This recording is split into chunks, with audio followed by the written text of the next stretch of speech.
Kamu.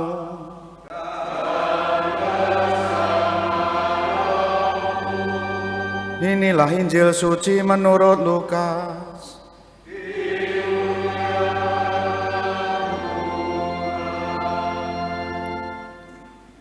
Sekali peristiwa berkatalah Yesus kepada para murid, ada seorang kaya yang punya seorang bendahara. Kepadanya disampaikan tuduhan bahwa bendahara itu menghamburkan miliknya. Maka si kaya memanggil bendaharanya dan berkata, apa yang telah kudengar tentang dirimu? Berilah pertanggungjawaban atas urusanmu, sebab engkau tidak boleh bekerja sebagai bendahara lagi. Berkatalah bendahara itu dalam hati, apa yang harus kuperbuat? Tuanku memecat aku dari jabatanku, mencangkul aku tidak dapat, mengemis aku malu. Aku tahu apa yang akan kuperbuat, supaya bila aku dipecat dari jabatanku sebagai bendahara, ada orang yang mau menampung aku di rumah mereka. Lalu ia memanggil satu demi satu orang-orang yang berutang kepada tuannya. Berkatalah ia kepada yang pertama, berapa besar utangmu pada tuanku? Jawab orang itu, 100 tempayan minyak. Lalu kata bendahara itu, inilah surat utangmu, duduklah dan buatlah surat utang lain sekarang juga, 50 tempayan. Kemudian ia berkata kepada yang lain, dan saudara, berapa utangmu? Jawabnya, 100 pikul gandum. Kata bendahara itu, inilah surat utangmu, buatlah surat utang lain 80 pikul. Bendahara yang tidak jujur itu dipuji tuannya karena telah bertindak dengan cerdik. Sebab anak-anak dunia ini lebih cerdik terhadap sesamanya daripada anak-anak terang. Demikianlah sabda Tuhan.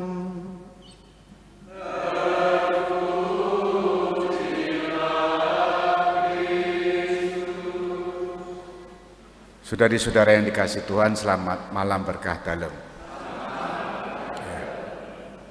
Ini bacaan yang biasa kita dengar. Yang ingin saya katakan, saya tonjolkan di sini adalah soal kecerdikan, bukan karena ketidakjujurannya, kecerdikan.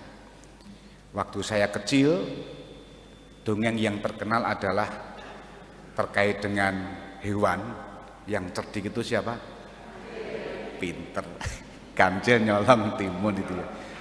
Seumuran ya sepertinya kita ya. Cerdiknya luar biasa. Seperti hewan yang lain, balapan, kijang sama siput kalau nggak salah ya. Nah, kontak satu dengan yang lain akhirnya tidak bisa disalip karena satu sama lain berjejaring. Nah, kecerdikan itu sesuatu yang istimewa. Tapi saking tidak sadarnya kadang kecerdikan itu bisa disalahgunakan. Kasus yang besar sekarang sedang menjadi sorotan publik itu kan kasus FS ya kan. Cerdiknya luar biasa.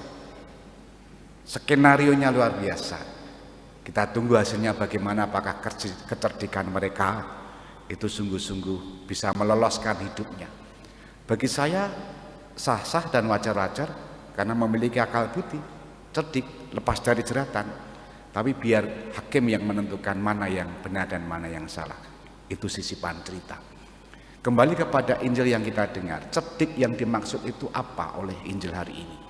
Memiliki sikap antisipatif, memiliki sikap yang bisa mempersiapkan ke depan dengan segala keunggulan akalnya. Kita sepertinya sudah mulai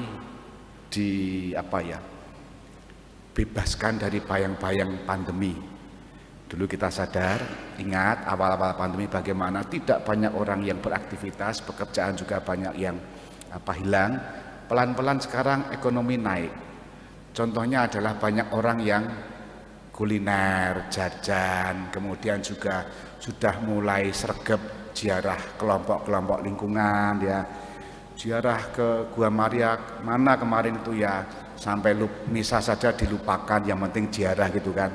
Setelah itu piknik ya, gowo rantang, makan-makan ya, persislah yang dikatakan Paulus ini dalam bacaan pertama. Tuhan mereka perut ya, mongan mangan itu ya, pesta pora ya.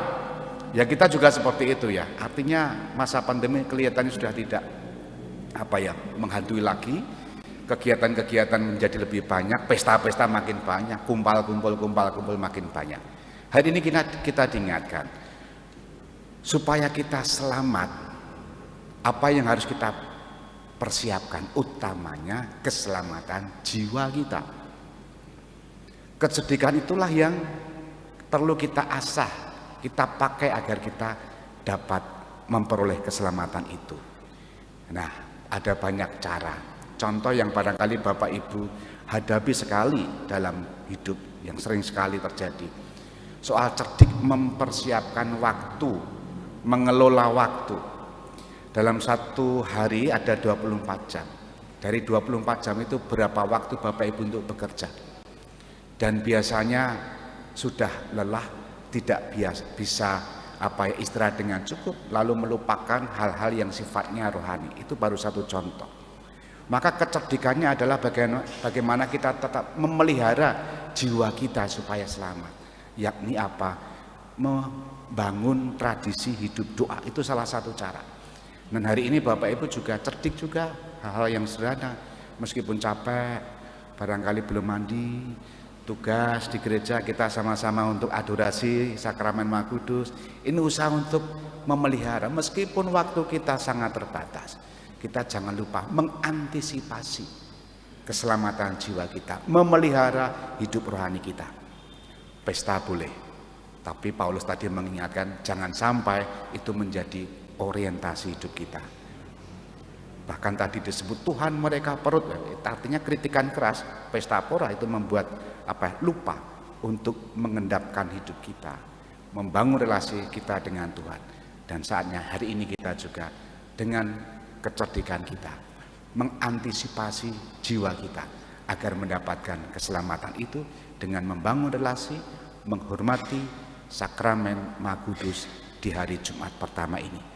Moga-moga Anda semua mendapatkan berkat di dalamnya. Amin. Kita hening sejenak.